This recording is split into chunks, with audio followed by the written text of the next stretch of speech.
When an anxiety attack hits, it feels like you're dying. It's hard to breathe. Your heart rate is all over the place. You're sweating. The whole world seems to be shrinking around you. And sometimes that attack can last for minutes or hours or days, depending on, what that experience is like for you, right? The question is, how can you overcome anxiety in a way that you get your life back, that you get more happiness, more joy, you look forward to building the life that you truly deserve? In a moment, I'm going to share with you 5 ways to do just that.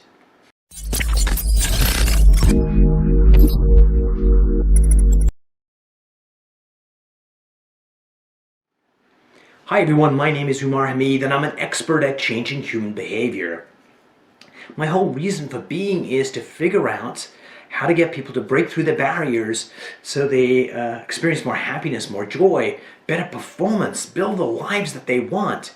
So here are 5 ways that you can overcome anxiety. Number 1 is being mindful. You can go in for classes for mindfulness and meditation and try and control your body and your mind in a way that you reduce those anxiety attacks. And that does work, but sometimes it takes an awfully long time to get to that level where you can transcend all the anxiety. The second way is to go see a therapist, and therapists are going to help you, right? But the only problem is I talk to a lot of people that are going to therapists for their anxiety, and they seem to be going for a very, very long time, right? So the question is, when do you get over that threshold and get your life back? The third way is to go to a psychiatrist, and what they're going to do is say, it's a brain chemistry thing, and you need these pills to help you get through this. And sure enough, those pills work, but the only problem is, without the pills, with anxiety, you're down here. With the pills, you kind of get to this functioning place, which is nice and can be a lifesaver, but it's not accessing those places where there's joy, there's happiness, there's laughter. We can look forward to, building a brave new world, right? Number 4 is setting up an early warning system.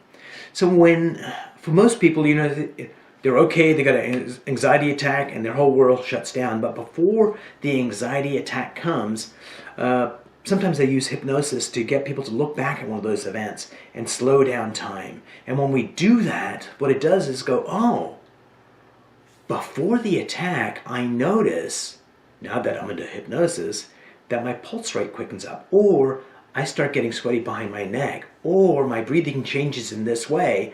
And then we say, okay, then we go to another time they had an anxiety attack, and we slow down time again, and sure enough, that same symptom is there, and we train people to look for that symptom. So as soon as they feel that, let's say, sweating on the back of their neck, they know that in 5 minutes I'm going to get an anxiety attack, and what they can do is change their physiology immediately.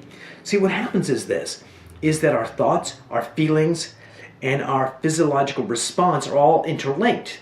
Doesn't matter which one happens first, the other 2 follow really quickly. For example, if somebody had this really horrible thought about losing a loved one, immediately that would change the way they feel, right? That grief would come in. And as soon as they feel that grief and they've got those negative thoughts, their whole body kind of caves in. So everything kind of cascades on itself and it spirals you down. But what if you had an early warning symptom of a panic attack coming in and you changed your body posture, one of happiness or joy or unstoppability, or you decided to sing a song or dance or do something entirely silly? It would send you down a different feeling path, right? And what you do is you circumvent that anxiety from coming in and you send your mind, your body, your spirit to another direction, which is more useful for you. And the 5th way is using a branch of psychology called neuro-linguistic programming, and this is the most powerful technology for change in existence. And what it does is it uncovers what's the underlying cause that's causing the anxiety in the first place. And if we figure out, even though you may have forgotten, this childhood experience when you were lost in the shopping mall when you were 3 created this belief around, let's say, you're not good enough, or you'll always be lost, or strangers are out to get you, whatever meaning you made out of that event is causing the anxiety to happen now. When we go in and we transform that experience and create a new belief, an empowering belief, then the anxiety attacks reduce drastically or just simply stop. And isn't that a beautiful thing?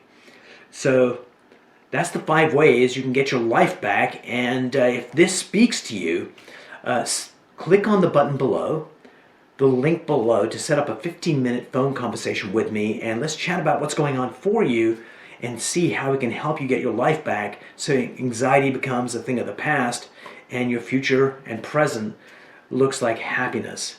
Because my whole reason for being is to help people break through their barriers so they become better, stronger, faster. Click on the link below and let's get you your life back.